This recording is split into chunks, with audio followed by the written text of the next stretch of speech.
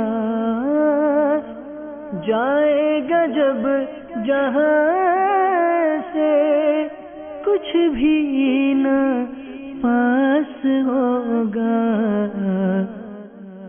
دو گز کفن کا کپڑا تیرا لباس ہوگا۔ یہاں کے بعد کا مرحلہ تو چونکہ ریکارڈ نہیں ہوا، اس کی اجازت نہیں ہوتی کہ یہ راز کا معاملہ ہے۔ جب میت کو غسل دیا جائے تو اس وقت اتنے ہی اسلامی بھائی ہونے چاہیے جتنوں کی حاجت ہے، اس سے زیادہ کی ترکیب نہیں ہوتی۔ اس میں دھونی دینے کا عملی طریقہ بھی آ گیا جو مفتی صاحب دے رہے تھے، اور وہ طریقہ بھی ہم نے دیکھا، ساتھ ساتھ میت کو اٹھا کر کس طرح رکھنا چاہیے اس عملی طریقے کو بھی ہم نے دیکھ لیا۔ صلو علی الحبیب صلی اللہ تعالی علی محمد۔ اب نہلانے والا اپنے ہاتھ پر کپڑا لپیٹ کر پہلے دونوں طرف استنجا کروائے، یعنی پانی سے دھوئے، پھر نماز کا جیسا وضو کرائے، یعنی منہ پھر کوہنیوں سمیت دونوں ہاتھ 3 بار دھلائیں، پھر سر کا مسح کریں، پھر 3 بار دونوں پاؤں دھلائیں۔ میت کے وضو میں پہلے گٹوں تک ہاتھ دھونا، کلی کرنا اور ناک میں پانی ڈالنا نہیں ہے، یعنی بعض چیزیں جو سنتیں ہیں ہمارے وضو کے اندر جو زندہ افراد کرتے ہیں وہ میت کو نہیں کروانے۔ البتہ کلی نہیں کروائیں گے آپ، ناک پہ پانی نہیں چڑھائیں گے، ناک پہ تو پانی چڑھانا ہوتا ہے۔ اعلیٰ حضرت رضی اللہ تعالیٰ نے یہی فرماتے ہیں کہ ناک کی نوک پر پانی رکھ کر ہم چھوڑ دیتے تو اس سے استنشاق یعنی ناک میں پانی چڑھانے کی سنت مؤکدہ وضو میں ادا نہ ہوگی اور غسل کا فرض ادا نہ ہوگا۔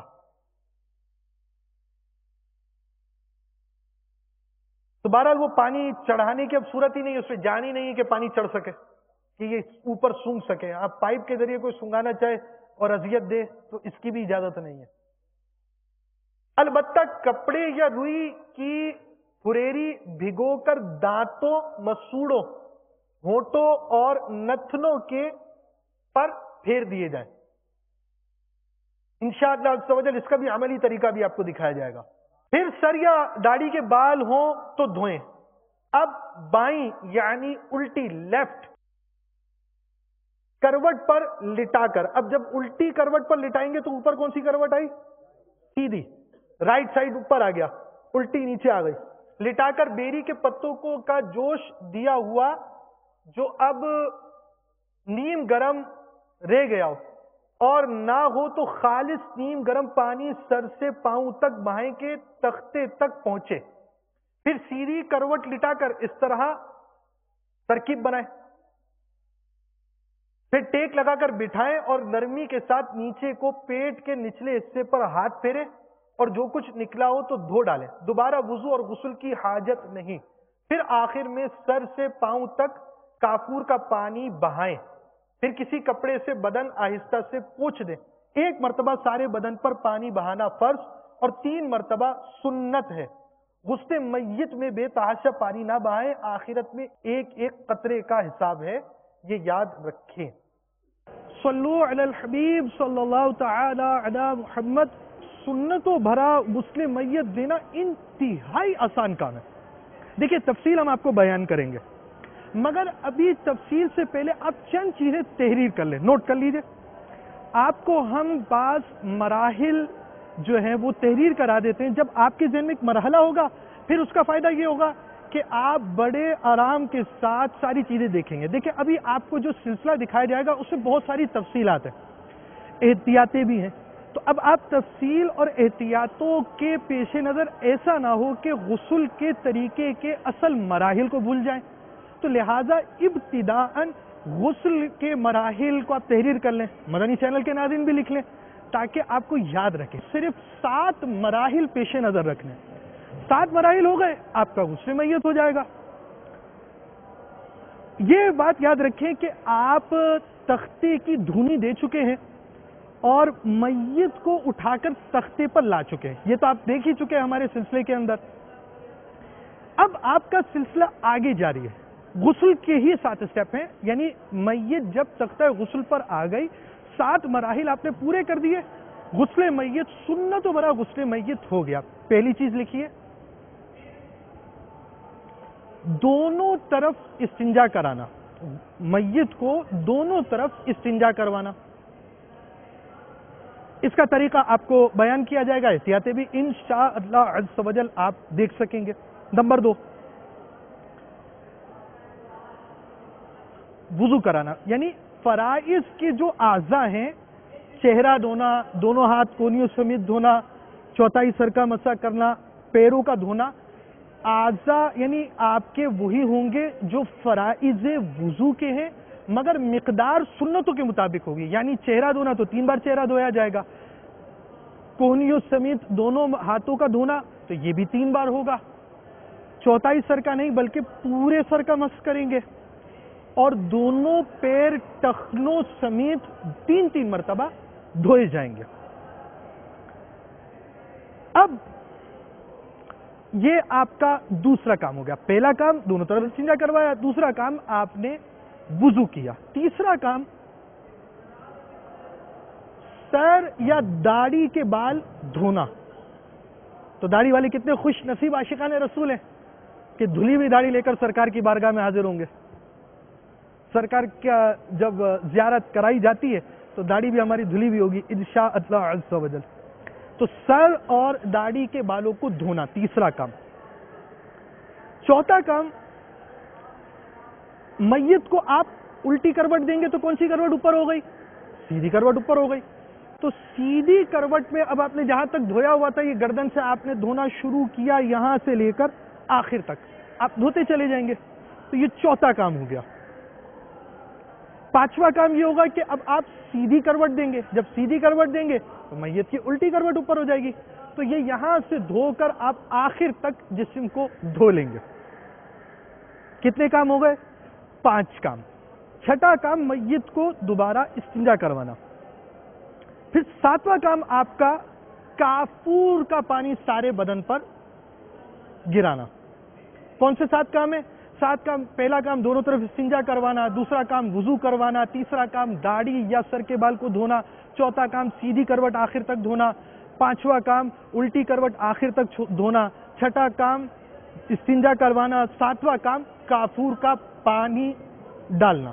صرف 7 کام کیا آپ نے, آپ کا سنت و برا غسل میت ہو چکا. جی ہاں, اس کی کچھ تفصیلات بھی ہیں, کچھ احتیاطیں بھی کرنی ہیں, اور کس انداز سے کرنا ہے آئیے آپ کو عملی طریقہ دکھاتے ہیں. صلو علی الحبیب صلی اللہ تعالی علی محمد. جگہ جی لگانے کی دنیا نہیں ہے, یہ عبرت کی جا ہے, تماشا نہیں ہے. اس میں سب سے پہلے توجہ یہ رہے کہ پہلے تو عرض کیا گیا تھا جیسے ہی کسی شخص کی روح بدن سے جدا ہو تو سب سے پہلے یہ ہونا چاہیے کہ اس کے اعضاء سیدھے کر دیے جائیں. باہر دنیا ہے فانی, نظر نہ کر اس پر, باہر دنیا ہے فانی, نظر نہ کر اس پر, ہے کوئی دم کی یہ ساری باہر آنکھوں میں, ہے کوئی دم کی یہ ساری باہر آنکھوں میں. اب سب سے پہلے وہ پٹیاں باندھی گئی تھیں جو فوتگی کے فوراً بعد باندھی گئیں. اب سب سے پہلے یہ پٹی کھولی جائے گی, کھولنے اگر کھولنا ممکن ہو, ورنہ کاٹ دی جائے. اب جیسے یہ پٹی اتاری گئی, یہ اس کی گرہ اس طرح رکھی گئی ہے کہ اس کو آسانی سے کھولا جا سکے، جیسے فیتے کی یا تسمہ ہوتا ہے جوتے کا، اس کی گرہ ہے، یہ کھول دیا گیا۔ اب اس کے بعد میت کے لیے جو کفن لایا جاتا ہے، اس میں جو اہم مدنی پھول ہیں وہ یہ ہیں کہ عموماً بازار سے سلے سلائے کفن ملتے ہیں۔ تو یہ ہم میں سے ہر ایک اسلامی بھائی کو پتا ہے کہ عام طور پر یہ جو لوگ تجارت پیشہ ہیں، یہ عام طور پر اس طرح کے کام کرتے ہیں، تو اس میں ہوتا کیا ہے کہ سنت کے مطابق میت کے قد کے مطابق کفن ہو، یہ بہت مشکل ہے، تو اس میں کمی بیشی ہوتی ہے، حتیٰ کہ یہاں تک بھی دیکھا گیا ہے کہ کفنی ایک مخصوص شے ہے، وہ انشاءاللہ ہم اس کے بارے میں بھی سیکھیں گے۔ کفنی جو ہے وہ آگے سے تو گھٹنوں تک ہوگی اور پیچھے سے بسا اوقات یہ کمر تک ہوتی ہے، یہ حالت ہے، مطلب وہ اسی حالت میں کفن دیا بھی جاتا ہے۔ تو مسنون جو کفن ہے، اس کے حصول کے لیے بہترین طریقہ یہ ہے کہ تھان بازار سے لے لیا جائے، اور جیسے طریقہ عرض کیا جائے گا اس کے مطابق بآسانی آپ کفن تیار کر سکتے ہیں۔ تو سب سے پہلے جیسے میت موجود ہے، میت کے جسم سے وہ کپڑے وغیرہ الگ کیے جائیں گے، اس کے بعد میت کے بدن پر چادر ڈالی جائے گی۔ یہ سفید ٹکڑا تھا، لیکن جیسے ہم نے سنا ترغیب کے اندر کہ امیر اہل سنت نے ارشاد فرمایا کہ بہتر یہ ہے کہ کتھئی چادر یا ڈارک کلر کی چادر، اور وہ بھی ڈبل کر کے ڈالیں تاکہ جب پانی ڈالا جائے گا تو اس کے ستر کے اعضاء نہ چمکیں۔ میت کے ستر کے اعضاء کی حفاظت کرنا یہ جو غسل دینے والے ان پر لازم ہے۔ اب سب سے پہلے یہ اوپر کپڑا رکھ دیا گیا، اس کے بعد کپڑے اتارے جاتے ہیں میت کے، اس میں یہ رہے ازار، تو جیسے یہ شلوار ہے، پاجامہ، یہ تو بآسانی ہاتھ اندر داخل کر کے اس کو کھولا جا سکتا ہے اور آرام سے یہ نکل سکتا ہے۔ میت کو تکلیف کم سے کم ہو اس صورت میں اس کا لباس اتارا جائے۔ اگر تو میت کے لباس اگر سیدھا اترنا ممکن ہو، اب مال ضائع نہ ہو اس بات کو ملحوظ رکھنا ہے، اگر لباس ویسے اتر سکتا اور اس میں کم تکلیف ہو، کم اذیت ہو، تو لباس صحیح اتار لیا جائے، وگرنہ اب بعض صورتیں جیسے ہماری یہ آستین وغیرہ سلتے ہیں تو اس کے اندر یہ سلائی ہوتی ہے، اگر یہ شرعی احتیاطیں اگر آپ کر لیں تو زیادہ اس میں فائدہ ہے۔ تو اس میں جو آپ کی یہ سلائیاں ہیں، یہ اگر کوشش کریں گے تو یہ بآسانی ایک طرف کی سلائی اگر ادھیڑ دیں گے تو یہ کرتا آرام سے اتر جائے گا۔ اگر لباس نہیں اترتا تو اب کاٹ کے میت کی آسانی کے لیے میت کا لباس اتارا جائے گا۔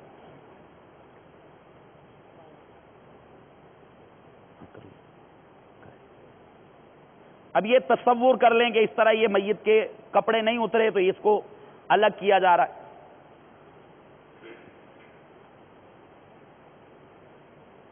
صلو علی الحبیب صلی اللہ تعالی علی محمد۔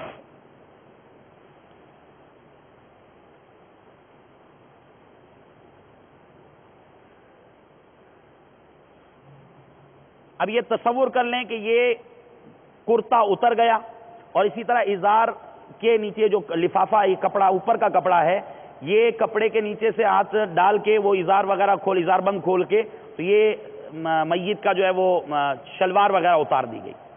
اس کے بعد جو کفن کے لیے کپڑا لایا جاتا ہے، اس کپڑے کے کاٹنے کا مخصوص انداز ہے، یہ ایک لفافہ ہے، یہ وہی بالکل سیدھا کپڑا ہے، اس کو جب ہم نے کاٹا تو اس کا انداز ملاحظہ فرما لیجئے، یہ کونے پہ آپ اس انداز پہ ہاتھ اپنا رکھ کے جتنا آپ کے ہاتھ کا سائز ہے اتنا آپ نے، یہ پورے کا پورا یہ چوڑائی میں کپڑا ہے، اب اتنا جتنا آپ کے ہاتھ کا سائز ہے اتنا آپ ہاتھ کا سائز رکھ کے اس کو یہاں سے کاٹیں گے کپڑے کو، یہ بالکل ایسے ہی کٹا ہے، اس کو یہاں سے کاٹ کے اس کو ڈبل کر لیا، اب یہ اس طریقے سے سائیڈوں سے اس کے سلائی ہو گئی تو یہ لفافہ بن گیا۔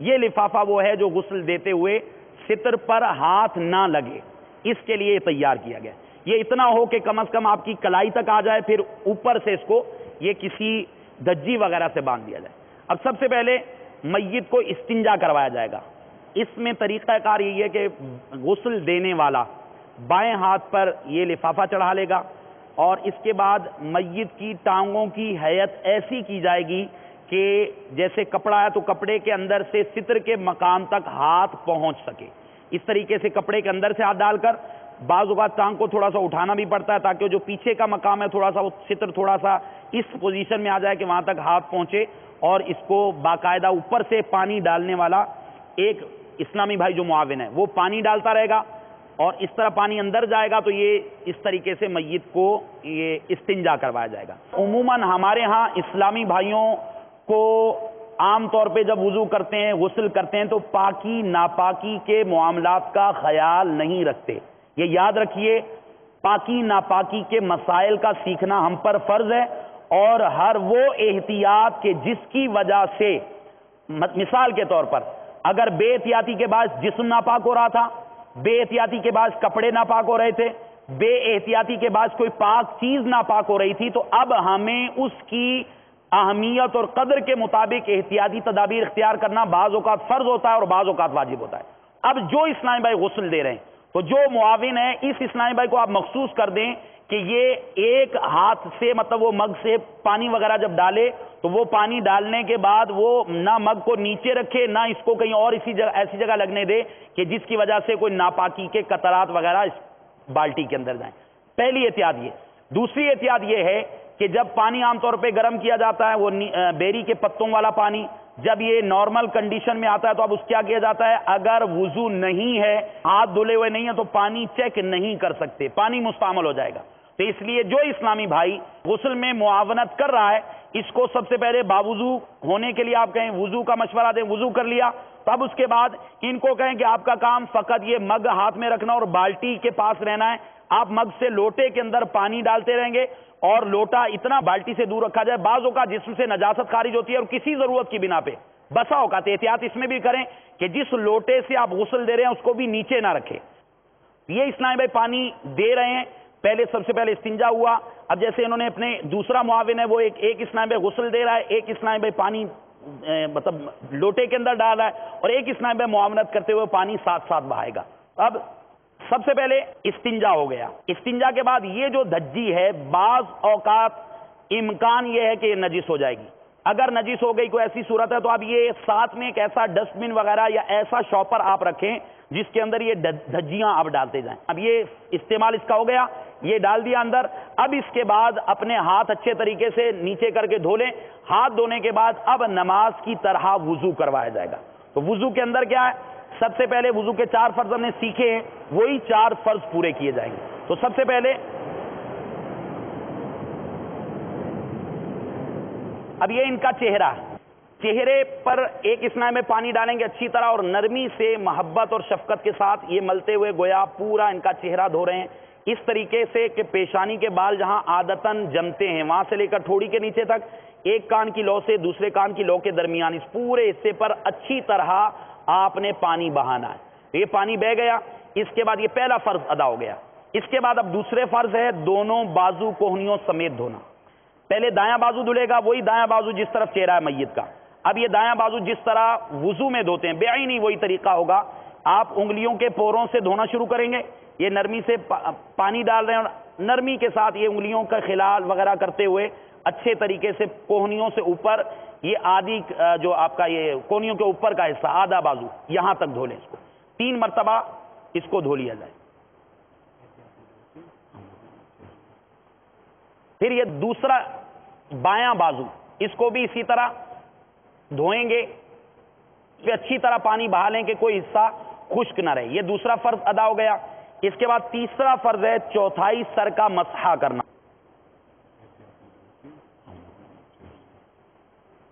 سر کا مسح ہو گیا. پھر اس کے بعد چوتھا فرض ہے دونوں پاؤں ٹخنوں سمیت دھونا. اب یہ دونوں پاؤں اچھے طریقے سے پانی ڈالتے ہوئے جو سنت طریقہ ہے اس کے مطابق دونوں پاؤں یہ دھو لیے جائیں گے. یہاں تک یہ دونوں پاؤں یہ ٹخنوں سمیت دھل گئے. آدھی پنڈلی تک دھو لیں تو یہ زیادہ بہتر ہے. امید ہے یہاں تک تو سب کو سمجھ میں آ گیا ہوا. سب سے پہلے کیا کرنا ہے، جو احتیاطیں عرض کی گئی وہ احتیاطیں ملحوظ رکھنی ہے. میت کو استنجا کروانا ہے. پھر اس کے بعد نماز کی طرح وضو کروائیں گے. اس میں سب سے پہلے چہرہ، دونوں بازو، سر اور پھر یہ جو پاؤں، یہ 4 چیزیں ہیں. 3 چیزوں کا دھونا اور 1 چیز کا مسح کرنا یہ فرض ہے. اس میں چونکہ کلی نہیں ہے، ناک میں پانی ڈالنا نہیں ہے، اسی طرح یہ پونچے وغیرہ دھونا نہیں ہے. اس میں کیا کریں گے کہ اگر روئی وغیرہ یا گیلا کپڑا ہے یہ روئی گیلی کر کے جیسے یہ پانی روئی پہ لگا کے اچھی طرح یہ ان کے ہونٹوں کے وہ حصے جو ملے ہوئے اور اندر دانت وغیرہ یا مسوڑے اس کو اچھی طرح کر لیا جائے. پھر اس کے بعد دوسری روئی لے کر اس کو بھگو کر جو ناک کے نتنے ہیں یہ نتنوں کے اندر کا مقام یہاں پر بھی اس کا اچھی طریقے سے اس کو بھگو لیا جائے گا. یہ وضو ہو چکا. اب اس کے بعد جیسے عام طور پہ صابن استعمال کیا جاتا ہے تو جو ہمارا وہ جو پتے تھے بیری کے پتے ان کا جوش دیا ہوا قابل برداشت پانی جب یہ ہو تو صابن کی حاجت نہیں ہے. صابن اگر استعمال کرنا چاہیں تو جب بھی اس میں کوئی حرج نہیں ہے.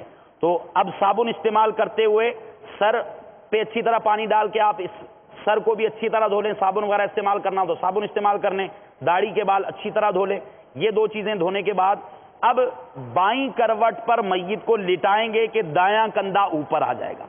دایاں کندھا یعنی آپ وہی پوزیشن ہے, یہ میں کھڑا ہوں میت کے سر کی طرف, میرا دایاں کندھا یہ بنتا ہے. اب یہ دایاں کندھا اس طرح اوپر آئے گا کہ بایاں کندھا نیچے چلا جائے گا اور سر سے لے کر پاؤں تک جسم کے ہر حصے پر اس طرح پانی بہا جائے گا کہ یہ پانی تختے تک پہنچ جائے. اب یہ اس میں احتیاط ضروری ہے کہ آپ کا یہ کپڑا اتنا سائیڈوں سے بڑا ہونا چاہیے کہ جب آپ کروٹ دلائیں تو یہ پیچھے کا حصہ, جب ظاہر سی بات کروٹ دلائیں گے تو پیچھے کا حصہ اگر کپڑا چھوٹا ہوگا تو وہ بے پردگی کا اندیشہ ہے.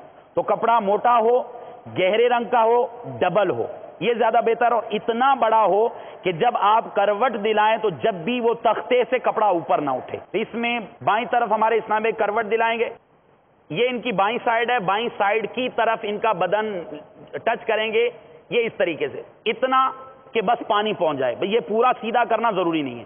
اب اس کے بعد یہ اسلام بھائی جو غسل دے رہے ہیں اچھے طریقے سے کندھے سے پانی بہائیں گے. سر دھل چکا ہے ان کا پہلے, بقیہ اگر پیچھے کا حصہ کوئی گدی وغیرہ باقی ہے تو وہ دھو لیا جائے, اور اس طرح پانی آگے سے اور پیچھے سے ڈالیں گے کہ تختے تک پہنچ جائے. جب تختے تک پہنچے گا تو سارے جسم تک بدرجہ اولا پہنچ جائے گا. اب یہ اس کے بعد یہ ان کے بازو, یہاں بازو کو اچھی طریقے سے اس طریقے سے دھوئیں گے کہ یہ بغل اور آگے پیچھے کا حصہ, اس میں اب جیسے صابن استعمال کیا جاتا ہے تو یہاں اب دوبارہ آپ کو اس لفافے کی ضرورت پڑ سکتی ہے. تو یہ دوبارہ لفافہ رکھتے ہوئے اگر اندر صابن وغیرہ لگانا چاہیں یا پانی اندر پہنچانا چاہیں تو رانوں کے جو ملا ہوا مقام ہے یہاں پانی پہنچنا مشکل ہے, تو تھوڑا سا رانیں کھولنی بھی پڑیں گی اور رانوں کے اندر ہاتھ ڈال کے اچھے طریقے سے آگے پیچھے سے بلا حائل میت کے جسم کو نہیں چھو سکتے. جو ستر کا مقام ہے بلا حائل ستر کے مقام کو نہیں چھو سکتے. کپڑا ہے تو یہ بیچ میں حائل ہے, اس صورت میں اس کو چھونا درست ہے.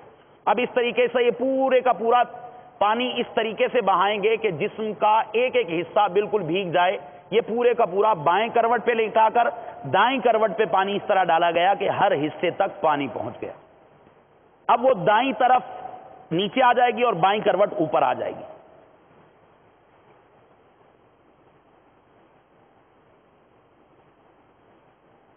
اب یہ ہمارے اسلام بھائی یہ دیکھیں کپڑا آپ کو نظر آ رہا ہوگا اسکرین پر.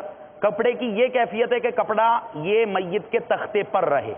اس کے بعد آپ نے وہی اسی طریقے سے کندھے کی طرف سے پانی بہانا شروع کرنا, اس طریقے سے سر سے بائیں کندھے سے بائیں, اس طریقے سے کہ ہر حصہ اچھی طرح دھل جائے.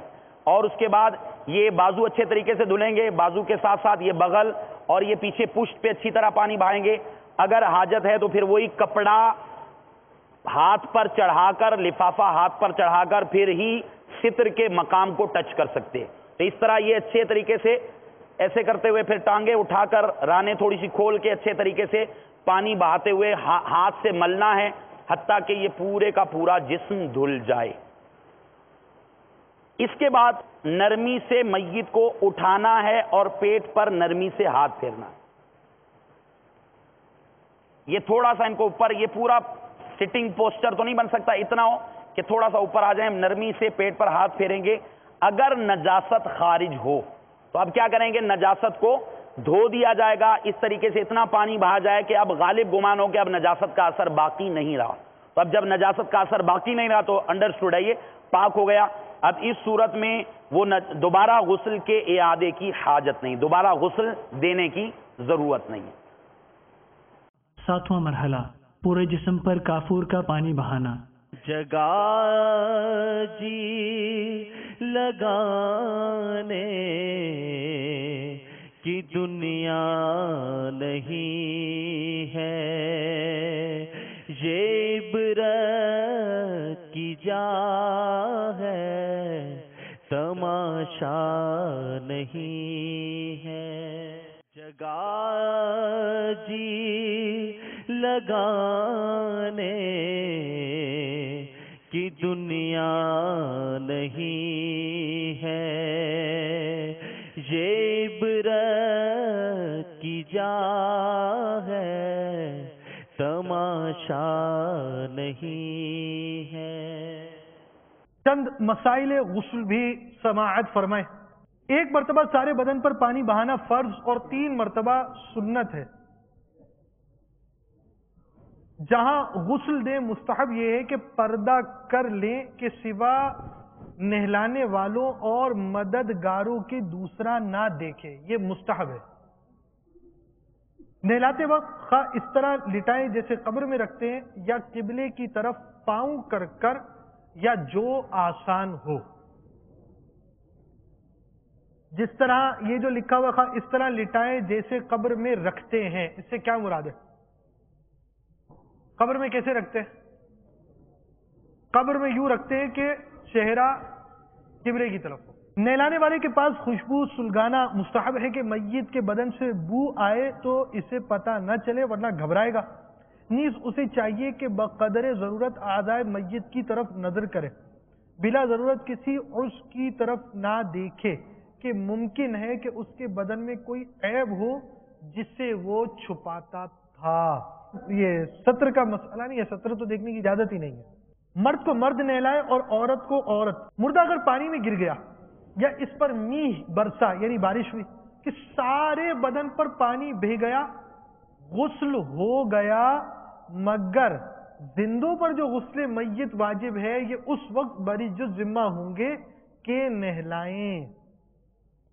لہذا اگر مردہ پانی میں ملا تو بنیت غسل اسے 3 بار پانی میں حرکت دیں کہ غسل مسنون ادا ہو جائے، اور اگر ایک بار حرکت دی تو واجب ادا ہو گیا مگر سنت کا مطالبہ رہا۔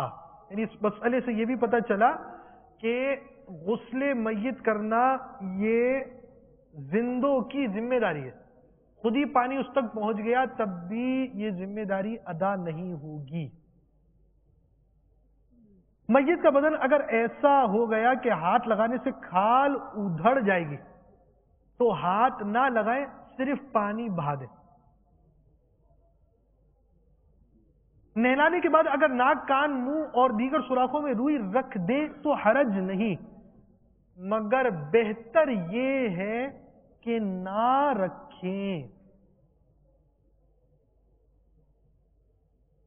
میت کی داڑھی یا سر کے بال میں کنگھا کرنا یا ناخن تراشنا یا کسی جگہ کے بال مونڈنا یا کترنا یا اکھاڑنا ناجائز و مکروہ تحریمی ہے۔ دوبارہ سنیے، میت کی داڑھی یا سر کے بال میں کنگھا کرنا یا ناخن تراشنا یا کسی جگہ کے بال مونڈنا یا کترنا۔ کترنا ہوتا ہے جیسے مثال ہم بال کٹواتے ہیں نا، زلفیں کٹوا کر انگلش کٹ کر دیتے ہیں، جس طرح ہم اس کو کہتے ہیں کترنا۔ اور مونڈنا وہ ہوتا ہے کہ پورا حلق کر دے، اس کو مونڈنا کہا جاتا ہے۔ یا اکھاڑنا، بال اکھاڑے بھی جاتے ہیں، یہ لوگوں کو پتا ہوتا ہے بال کس طرح اکھاڑے جاتے ہیں۔ یہ سب ناجائز و مکروہ تحریمی ہے، بلکہ حکم یہ ہے کہ جس حالت پر ہے اسی حالت میں دفن کر دے۔ ہاں اگر ناخن ٹوٹا تو اسے لے سکتے ہیں، ادھڑ گیا ناخن، اب اس کو لے سکتے ہیں۔ اور اگر ناخن یا بال تراش لیے تو کفن میں رکھ دیں۔ اگر غلطی سے آپ نے ایسی غلطی کر دی کہ ناخن کاٹے یا بال کاٹ دیے تو اب کفن میں رکھ دیے جائیں۔ میت کے دونوں ہاتھ تو کروٹوں میں رکھیں، سینے پر نہ رکھیں کہ یہ کفار کا طریقہ ہے۔ بعض جگہ ناف کے نیچے اس طرح ہاتھ رکھتے ہیں جیسے نماز کے قیام میں، یہ بھی نہ کریں۔ میت کے دونوں ہاتھ کروٹوں میں، سائیڈوں میں رکھے جائیں گے۔ بعض جگہ دستور ہے کہ عموماً میت کے غسل کے لیے کورے گھڑے لے کر آتے ہیں، یعنی آپ سمجھے کہ مٹکے لے کر آتے ہیں۔ اس کی کچھ ضرورت نہیں ہے، گھر کے استعمالی گھڑے لوٹے سے بھی غسل دے سکتے ہیں۔ اور بعض یہ جہالت کرتے کہ غسل کے بعد توڑ دیتے، یہ ناجائز و حرام ہے کہ مال ضائع کرنا ہے. اور اگر یہ خیال ہو کہ نجس ہو گئے تو یہ بھی بات فضول ہے. اولاً تو اس پر چھینٹیں نہیں پڑتی، اور پڑے بھی تو راجح یہ ہے کہ میت کا غسل نجاست حکمیہ دور کرنے کے لیے ہے، تو مستعمل پانی کی چھینٹیں پڑی، اور مستعمل پانی نجس نہیں. جس طرح زندوں کے وضو و غسل کا پانی، اور اگر فرض کیا جائے کہ نجس پانی کی چھینٹیں پڑی تو دھو ڈالے، پاک ہو جائے گا. اور اکثر جگہ وہ گھڑے وغیرہ مسجدوں میں رکھ دیتے ہیں. اگر نیت یہ ہو کہ نمازیوں کو آرام پہنچے گا اور اس کا مردے کو ثواب ملے گا تو یہ اچھی نیت ہے اور رکھنا بہتر ہے. اور اگر یہ خیال ہے کہ گھر میں رکھنا نحوست ہے تو یہ میری حماقت، اور بعض لوگ گھڑے کا پانی پھینک دیتے ہیں، یہ بھی حرام ہے. اور اس میں مزید بھی احکام ہے، وارث کا مال ہے یا نہیں ہے، بہار شریعت میں اس کو دیکھ لیا جائے اور سمجھ لیا جائے. مدنی وصیت نامہ صفحہ نمبر 4، وصیت نمبر 7. غسل بارش با امامہ و پابند سنت اسلامی بھائی عین سنت کے مطابق دیں.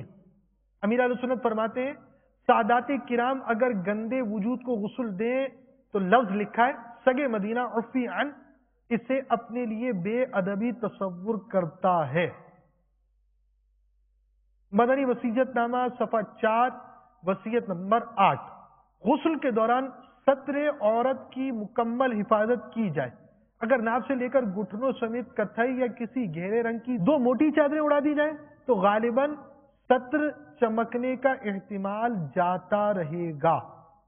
ہاں پانی ظاہری جسم کے ہر حصے بلکہ روئے روئے کی جڑ سے لے کر نوک پر بہانا لازمی ہے. وصیت نمبر 9. کفن اگر آب زمزم یا آب مدینہ بلکہ دونوں سے تر کیا ہوا ہو تو سعادت ہے. کاش کوئی سید صاحب سر پر سبز امامہ شریف سجا لیں. اسی صفحے کے حاشیے پر حاشیہ نمبر 2 پر لکھا ہے صرف علماء و مشائخ کو با امامہ دفن کیا جا سکتا ہے، عام لوگوں کی میت کو مع امامہ دفنانا منع ہے. کیا شوہر بیوی کے جنازے کو کندھا دے سکتا ہے؟ شوہر اپنی بیوی کے جنازے کو کندھا بھی دے سکتا ہے، قبر میں بھی اتار سکتا ہے اور منہ بھی دیکھ سکتا ہے. صرف غسل دینے اور بلا حائل بدن کو چھونے کی ممانعت ہے. عورت اپنے شوہر کو غسل دے سکتی ہے. مزید تفصیلات کے لیے وزٹ کیجیے تجہیز و تکفین .dawat islami.net